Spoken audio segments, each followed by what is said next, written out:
اللہ کا فرشتوں کی مجلس میں حضور کی ثنا کرنا یہ درود ہے، حضور کی مدح فرمانا، محبوب کی شانوں کو بیان فرمانا۔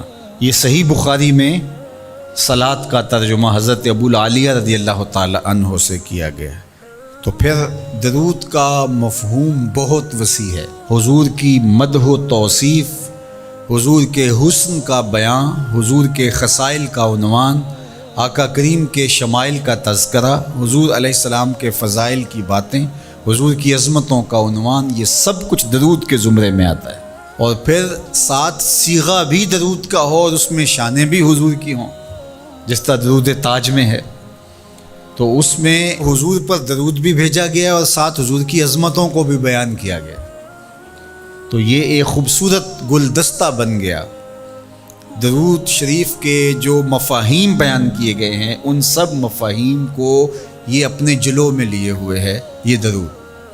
تو کثرت کے ساتھ حضور علیہ السلام پر درود پڑھنے کی تلقین فرمائی گئی۔ حضرت ابی بن کعب رضی اللہ تعالیٰ عنہ فرماتے ہیں کہ آقا کریم نے ترغیب دی درود شریف پڑھنے کی، باقی امور اور عبادت، ذکر فکر تو میں نے عرض کی، ارشاد فرمائے کہ میں آپ پر کس مقدار میں درود پڑھوں، کتنا وقت، کتنا درود پڑھوں؟ تو آقا کریم نے فرمایا ماشیتا، جتنا تم چاہو۔ فرماتے ہیں میں نے کہا میں چوتھا حصہ درود پڑھوں گا، باقی 3 حصے دیگر عبادات اور دیگر وظائف اذکار بجا لاؤں گا۔ فرمایا جس طرح تم چاہو، جو تمہاری مرضی، لیکن اگر درود کی مقدار کو بڑھا دو تو تمہارے لیے بہتر ہوگا۔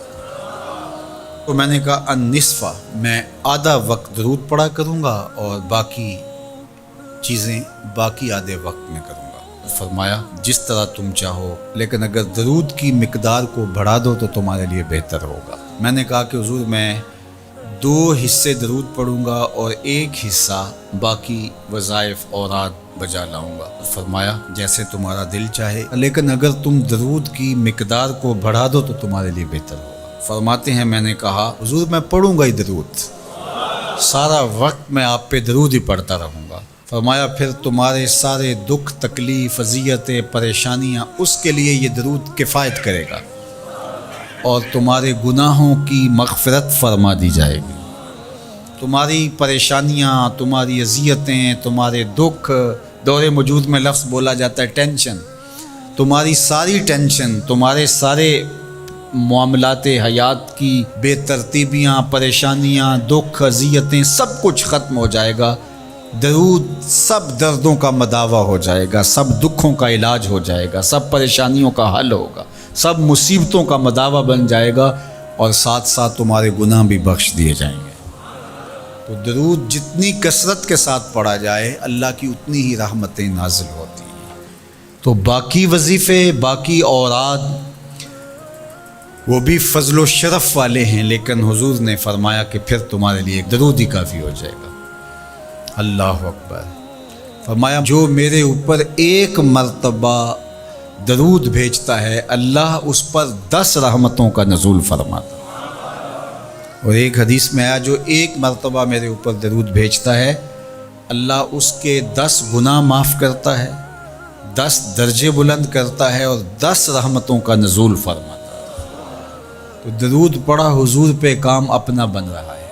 تو درود پڑھنے سے انسان کا باطن سنورتا ہے، اندر پاکیزگی نصیب ہوتی ہے، گناہ دھلتے ہیں، عیب دھلتے ہیں، پریشانیاں ختم ہوتی ہیں، مصیبتیں، آلام، مصائب، دکھ، ٹینشن، پریشانی، جو کچھ بھی ہے یہ ختم ہوتا ہے، اور درود پرسکون بنا دیتا ہے انسان۔ راحت بخش ہے وظیفہ، سرور انگیز ہے یہ وظیفہ، نور بیز ہے یہ وظیفہ، ماحول میں شگفتگی پیدا کر دیتا ہے۔ اگر درود شریف پڑھو گے تو تمہاری بہت ساری پریشانیاں ختم ہو جائیں گی، تمہارے دکھوں کا مداوع ہوگا، تم ریلیکس ہو جاؤ گے درود پڑھنے۔ یہ درود شریف کی برکات ہیں۔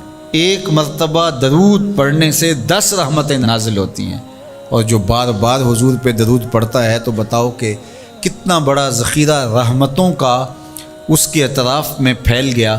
تو اس لیے کثرت کے ساتھ درود پڑھنا چاہیے۔ حضور علیہ السلام نے یہ بھی ارشاد فرمایا کہ جو میرے اوپر درود پڑھتا ہے میرے اوپر لازم ہے کہ میں اس کی شفاعت کروں گا۔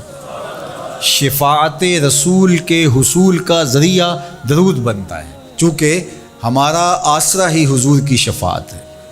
وہ دامن شفاعت کھولیں گے تو ہم گناہ گاروں کا کام بنے گا، اور وہ نصیب کیسے ہوگی حضور علیہ السلام کی شفاعت؟ کثرت درود سے۔ یہ بھی ارشاد فرمایا آقا کریم نے، قیامت کے دن میرے سب سے زیادہ قریب وہ ہوگا جو کثرت کے ساتھ میرے اوپر درود پڑھنے والا ہو۔ تو حضور کی قربت کا ذریعہ بھی درود ہے۔ کون سا مومن ہوگا جس کو حضور کے دیدار کا شوق نہیں ہے؟ کثرت درود کی برکت یہ ہے کہ حضور کا دیدار نصیب ہوتا ہے۔ حضور کا دیدار نصیب ہو جائے تو بتاؤ اور کیا چاہیے۔